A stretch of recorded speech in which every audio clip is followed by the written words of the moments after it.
ఒక ఆటో ఆయన, ఒక పాలు క్యాన్ ఆయన, ఇద్దరు ఎదురుపడ్డారు. ఆటో పాలు క్యాన్ని టీకింది, గీత పడింది. ఆటోకు చిన్న గీత పడింది, పాలు క్యాన్కి ఒక గీత పడింది.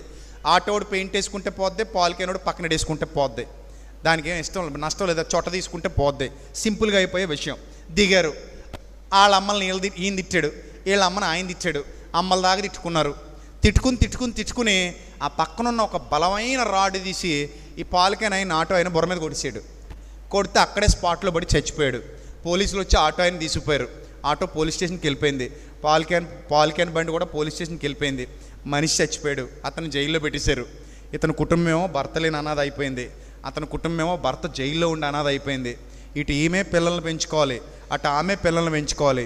5 నిమిషాలు ఆగి ఆలోచిస్తే క్యాన్కి చొట్ట దించుకుంటే పోద్దా, బుర్ర పగల కొట్టుకుని చచ్చిపోతే బాగుందా? ఆటోకి చిన్న కలర్ వేయించుకుంటే సరిపోద్దా, లేకపోతే జైలుకి వెళ్ళి